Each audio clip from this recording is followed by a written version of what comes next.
ஜெபம்.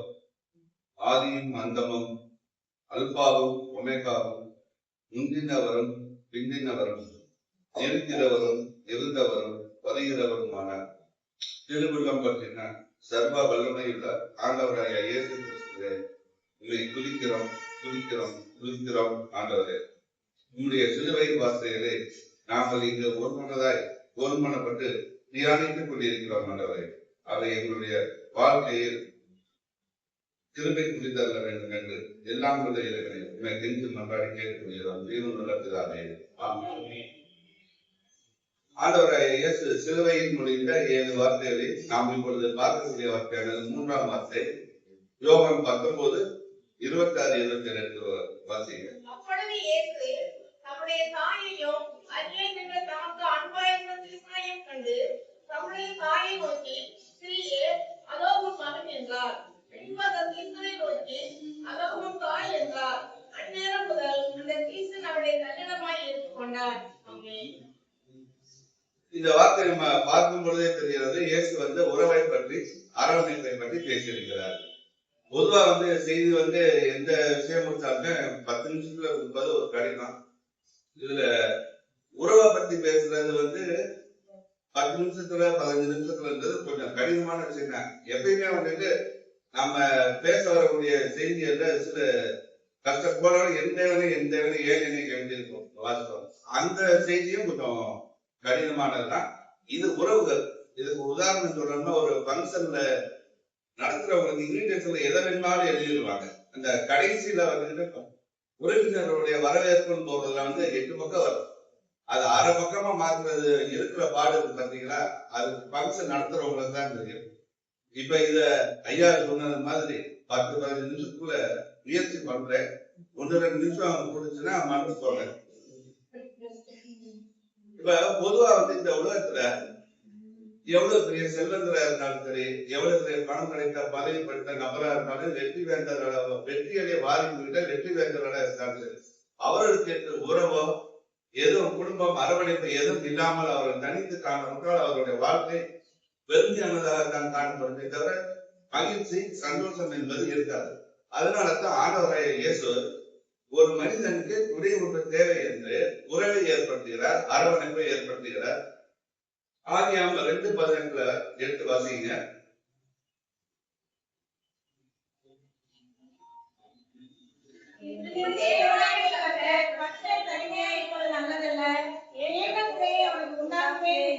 அப்ப ஆண்டவராய் இயேசு சிலுவையில் அதை முடியாது. ஆரம்பம் முதலே இறுதி வரைக்குமே அந்த உறவுக்கு ஒரு முக்கியத்துவம் கொடுப்பதை நம்ம பார்க்க முடியும். இது மாதிரி பல வசனங்கள் பார்க்கலாம். நான் இதோட பார்க்கலாம், இதுல இருந்தே புரிஞ்சுக்கலாம். உறவுக்கு அவர் ஆரம்பம் முதல் இறுதி வரையுமே அவர் முக்கியத்துவம் கொடுக்கல. பொதுவா அவர் ஒரு கேள்வி கேட்கிறேன், நம்முடன் வரக்கூடிய உறவோட நம்ம எல்லாம் புரிஞ்சிருப்பாங்க, யாரும் புரியலன்னு சொல்ல முடியாது.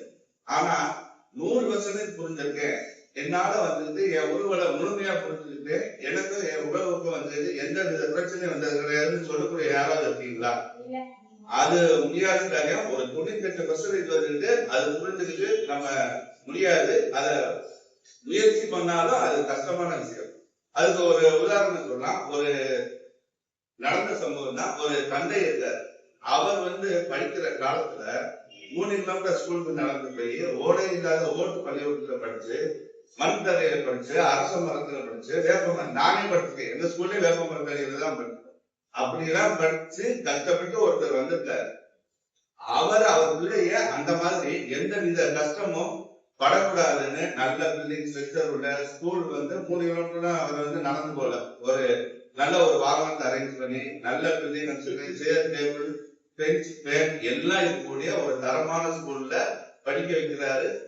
அதே மாதிரி கஷ்டப்பட்டு காலேஜ்லயும் படிக்க வச்சு ஒரு ஆள் ஆக்கிறாரு. அவன் பையனை ஆக்கிறாரு. ஆனா அவர் நினைக்கிறாரு, நம்ம பட்ட கஷ்டத்தை பிள்ளைகளை படவிடல அப்படின்னு அவர் ஒரு சந்தோஷப்பட்டுக்கிறாரு. இதே மாதிரிதான் மகனும் நடந்திருப்பான்னு நினைக்கிறாரு. ஆனா நடந்தது என்னன்னா, ஒரு சில நாள் கழிச்சு ஏதோ பேச்சுவார்த்தையில பேசும் பொழுது, என்ன நீங்க பெருசா படிக்க வச்சுட்டீங்க, ஊர்வலத்துல எல்லாம் அதை செஞ்சுட்டீங்க, இது நீங்க படிக்க வச்சதுல ஒரு ஸ்கூலா, நீங்க படிக்க வச்சதுல ஒரு காலேஜான்னு கேட்கறாங்க. நம்ம உறவு தான். அது இப்படி கேட்கும் பொழுது நம்ம வேதனைப்படுறதா அழுகிறதா சிரிக்கிறதா ஒண்ணும் புரியாம ஒழுங்கி போய் நிற்கிறாங்க. இது மாதிரி வந்துட்டு இன்னொரு ஒரு குடும்பத்துல எடுத்துக்கிட்டோம்னா ஒரு மனைவி இருக்காங்க. அவங்க கணவன் வந்து அவங்க பிடிச்ச இடத்துலதான் புடவை வாங்கி தராரு, பிடிச்ச புடவை தான் வாங்கி தராரு. நகையும் வந்துட்டு அவங்களுக்கு பிடிச்ச இடத்துலதான் ஒரு 2-3 பவுன் அவங்களுக்கு பிடிச்ச இடத்துலதான் வாங்கி தராரு. அவர் வந்து நல்லா வாங்கி கொடுக்கிறோம், ரொம்ப பெருமைப்படுத்துறாரு. மனைவி நம்ம பெருமையா நினைச்சிருப்பாங்க, அவரும் நினைச்சுக்கிறாரு. நடந்தது என்னன்னா ஒரு சில நாள் போவோம், இங்க வாங்கன்னு கூப்பிடுறாங்க அவங்க மனைவி. நம்ம 4 வீட்டு தள்ளி இருக்க புதிதா தெரியுமாங்கிறாங்க. அவ வீட்டுக்காரர் 10 பவுன் வாங்கி கொடுத்தாரு. எப்படின்னு தெரியுமா? பெரிய கடையில கல்கத்தா கட்டிங்க, பாம்பேல இருந்து வந்துச்சாங்க. இவர் கல்கத்தா கட்டி கல்கத்தால இருந்து தான் வரும், பாம்பேல இருந்து எதுக்கு வந்துச்சு? இந்த விளக்க ஞானத்துக்கெல்லாம் ஒண்ணு குறைச்சல. இப்படி ஏதாவது வாங்கி தரீங்களா நீங்க? உங்களை கட்டிட்டு நான் என்னத்த கண்டேன் அப்படின்ட்டு நிறைய சொல்றாங்க. நம்ம அதுக்கு காயமுள்ளதால உங்க கற்பனையிலே விட்டுருவோம். அவருக்கு புரியல. புரிஞ்சுக்குமா? அவருக்கு அவர் தான் வாங்கி கொடுக்குறாரு, எல்லாம் பண்றாரு. ஆனா இப்படி சொல்லக்கூடிய நபர் இருக்காங்களா இல்லையா? அப்ப உறவுகளை, நம்முடன் வாழக்கூடிய உறவுகளை வந்து நம்மளாலே வந்து புரிந்து கொள்வது வந்து ஒரு கடினமான விஷயம் தான். எப்படி புரிஞ்சு நம்ம உறவை வலுப்படுத்திக் கொள்வது என்பதை ஆண்டவர் வந்து நமக்கு வேத வசனங்களின் மூலமாக தெளிவுபடுத்தியிருக்கிறார். அதை நம்ம போகும்பொழுது அதை அப்படியே பார்க்கிறோம். அதே மாதிரி வந்துட்டு உறவுகள்ல வந்துட்டு நமக்கு இழப்புன்னு ஒண்ணு ஏற்படும். அந்த இழப்புகள்ல புரிந்து கொள்வது வந்து அவ்வளவு எல்லாரும் ஒரே மாதிரி புரிந்து கொள்ள முடியாது. தேவன் ஒருவரால் மட்டுமே நம்மளுடைய வழிகளை புரிந்து கொள்ள முடியும். மனைவி கணவனை இழந்த மனைவிக்கு தான் தெரியும் அந்த இழப்பின் வேதனை என்னவென்று. மனைவியை பிரிந்த கணவனுக்கு தான் தெரியும் அந்த பிரிவு எவ்வளவு கொடுமையானது என்று. பிள்ளைகளை இழந்த பெற்றோருக்கு தான் தெரியும் அந்த புத்திர சோகம் சொல்ல முடியாத கொடுமை என்று. அதே மாதிரி வந்து பெற்றோர்கள் இருந்த பிள்ளைகளுக்கு தான் தெரியும் இந்த உலகம் வெறுமையானது. இது எல்லாமே இருந்தாலும் ஒரு சிலருக்கு வந்து இந்த குடும்ப உறவுகள் சிறப்பா அமையும். ஆனா அப்படி அமைந்தாலும் அந்த குடும்பத்தின் உறவுகளுடைய முக்கியத்துவத்தை, அந்த வேறு வழியை வந்து அவங்க தெரியாம அதை உதாசீனப்படுத்தக்கூடிய சில நபர்களும் இருக்கத்தான் செய்கிறாங்க. அதுல ஒரு மனைவி எடுத்துக்கிட்டோம்னா யாரோ ஒரு தவறான 4 பேர் தவறான 4 விஷயங்கள் சொல்றதை கேட்டுட்டு கணவனை ஏசுவதும் பூசிப்பதும், அது முக்கியமா வந்து இந்த சீரியல்லாம் பார்த்து கேட்டு போயிருப்பாங்க.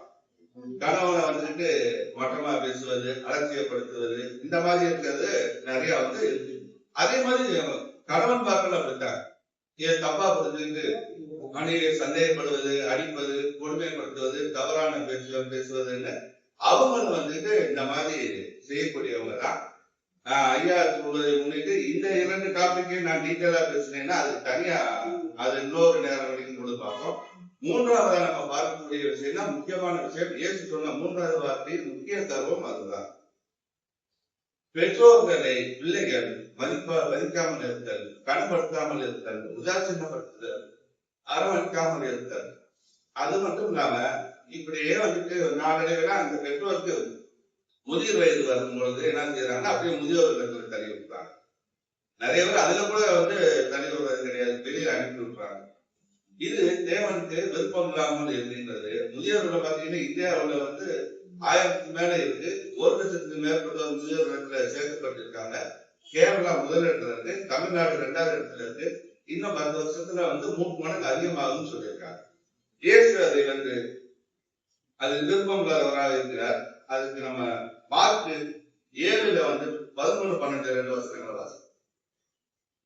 மார்க் 7, 11, 12 வசனம்.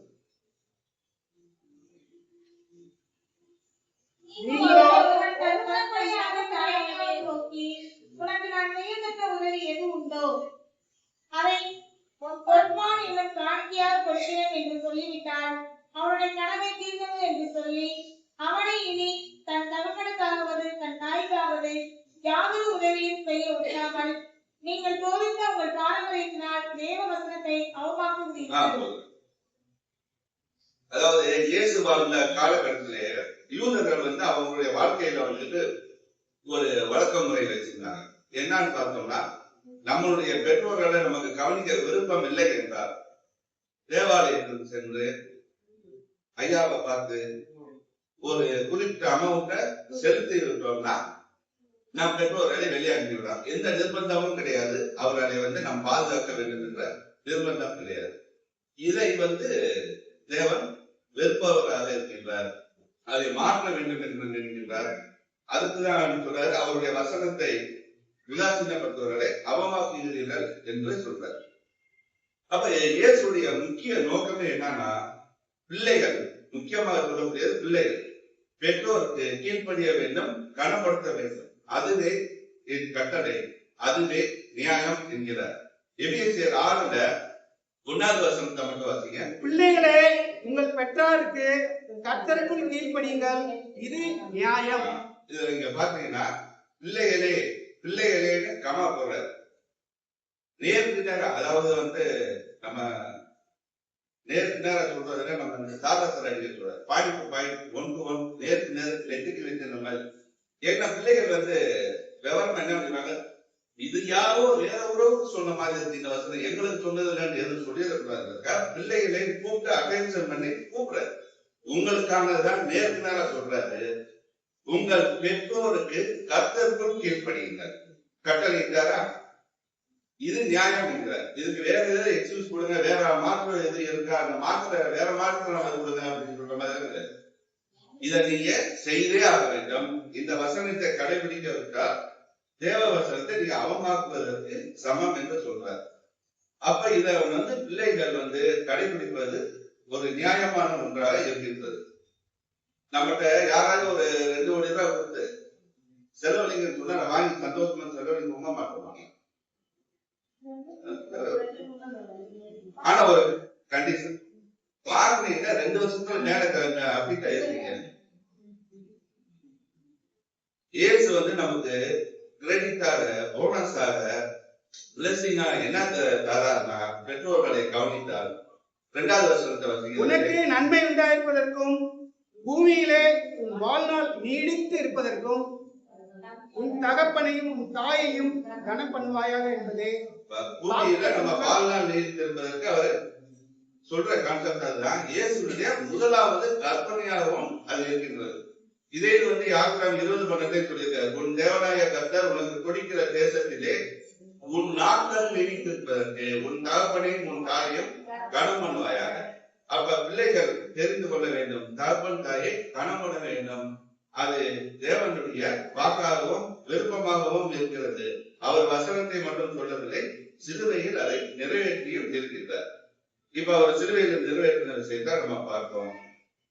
இயேசு சிலுவையை தொழில் கொண்டது மூலம் தன் தாயை நோக்கி ஸ்திரியே என கூப்பிடுறார். முதல்ல ஸ்திரியை இந்த பாயிண்ட முடிச்சிடும்.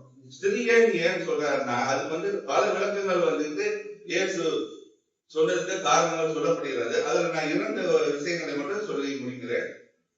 ஸ்திரியே அப்படின்றது இயேசுவுக்கு நன்கு தெரியும், அவர் பிதாவின் குமாரன், உலக ரட்சகர் என்று அவருக்கு நன்கு தெரியும். அதே மாதிரி இந்த உலகத்துல மாநிலராய் எதற்கு வந்தார் என்பது தெரியும்.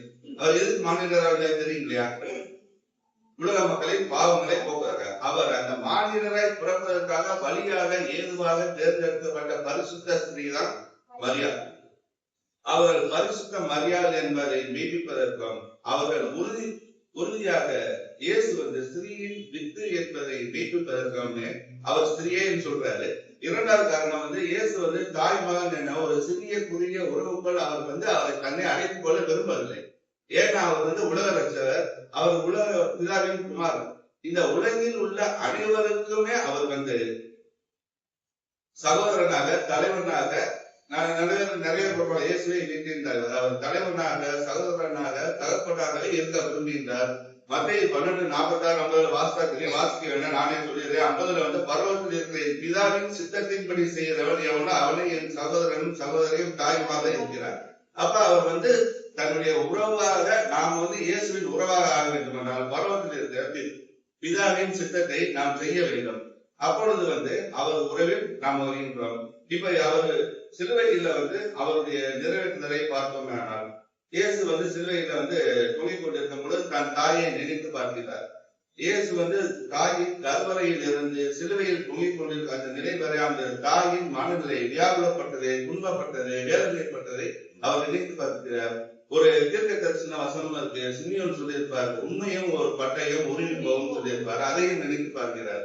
அந்த தாய்க்கு அரவணைப்பு வேண்டும், பாதுகாப்பு வேண்டும், அன்பு செலுத்த ஒரு ஆள் வேண்டும் என்று யோவானை தேர்ந்தெடுக்கிறார். யோவானிடம் ஒப்படைக்கிறார். யோவானை ஏன் தேர்ந்தெடுத்தார் என்று அடுத்த கேள்வி வரும்.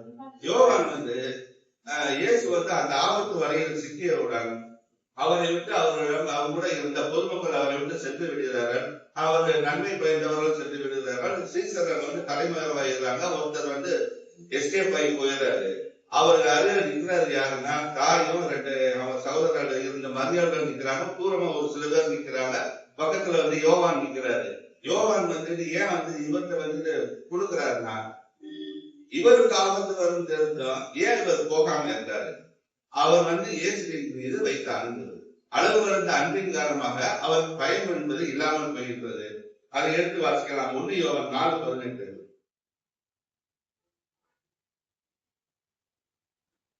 அன்பில் பயமில்லை, பூரண அன்பு பயத்தை புறம்பே தள்ளும்.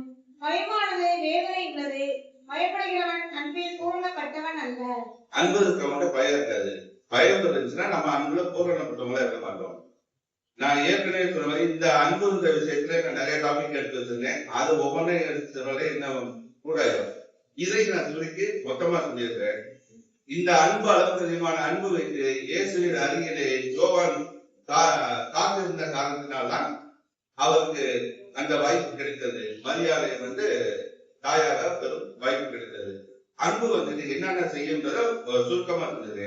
அன்பு பயமறியாது, அன்பு சகலத்தையும் காக்கும், அன்பு சகலத்தையும் நம்பும், அன்பு சகலத்தையும் சகிக்கும், கோபம் தெரியாது, பொறாமை தெரியாது, தன்னலம் தெரியாது, இருமாப்பு கொள்ளாது, நன்மையின் பக்கம் தான் இருக்கும், தீமையின் பக்கம் செல்லாது, அநியாயத்தில் சந்தோஷப்படாமல் சத்தியத்தில் சந்தோஷப்படும். அப்ப இந்த அன்பை தூக்கி நம்ம அந்த உறவுக்குள்ள பிக்ஸ் பண்ணிட்டோம்னா நம்ம உறவுக்குள்ள பிரச்சனைகள் வராதுன்றத யோவான் மூலமாக சொல்றாரு. இப்ப யோவானுக்கு நடந்த விஷயத்த அவரு என்னென்ன பயன் அடைந்தார் அப்படின்றத பார்த்துருவோம். யோவான் இயேசுவின் அருகே காத்திருந்த காரணத்தினால், அன்பு வைத்த காரணத்தினால் அவர் 100 வயதுக்கு மேலாக இருந்து இயற்கை மரணம் அடைகிறார். அவருடன் இருந்த மற்ற சீசர்கள் எல்லாம் அதெல்லாம் சொல்லலாம் இருக்கேன். அவர்கள் ரத்த சாட்சிகளாக மறுத்துவிட்டார்கள். இவர் மட்டும்தான் அவர் சொன்ன வசனத்தின்படி அம்மாவை பாதுகாத்த கடன்பண்ணவர்கள். நீங்க யோவானுடைய அதிகாரம்லாம் பாருங்க, அவரை பத்தி புகழ்ச்சியே பண்ணியிருக்க மாட்டார். இயேசுவின் தாய் அப்படின்னு தான் போய் சொல்லிக்கிட்டே இருப்பார். அதே மாதிரி 5 புத்தகங்கள் எழுதி இருக்கிறார். அதுல ஒரு சிறப்பு என்னன்னா, மற்றவங்க சுவிசேஷம் கேட்டறிந்ததை எழுதியிருக்கிறார்கள். இவர் பார்த்ததை எழுதியிருக்கிறார். அது அவர் செஞ்சது. இயேசு அவருக்கு ரகசியங்கள் எதிர்கால திட்டங்களை கொடுத்துள்ளார். நேரில் சாட்சியாக யோவானுடைய சுவிசேஷத்துல நேரில் சாட்சியாக எழுதப்பட்டிருக்கிறதாக எழுதியிருக்கிறார். இப்ப நம்ம இறுதி முடிவுக்கு வந்துடுவோம். முடிவு இந்த 3ஆம் வார்த்தையில் இயேசு சொன்ன 3 கருத்துகள். பிள்ளைகளை பெற்றோரை கடப்படுத்துகிறது, உங்கள் ஆயுள் நீடித்திருக்கிறது. 2, சபைகள் மீது, உறவுகள் மீது, நண்பர்கள் மீது, சபை மக்கள் மீது அன்பு செலுத்துங்கள், உங்கள் உறவு பலப்படும். இயேசுவுக்காக இயேசுவின் அருகிலே காத்திருங்கள். இயேசு நமக்கு வேண்டுதல்களை நிறைவேற்றுவார். நாம் என்ன இந்த உலகத்தில் செய்ய வேண்டும் என்ற விஷயத்தை ஆண்டவர் நமக்கு கற்றுக் கொடுப்பார். இந்த வாய்ப்பை அளித்ததற்கு நன்றி.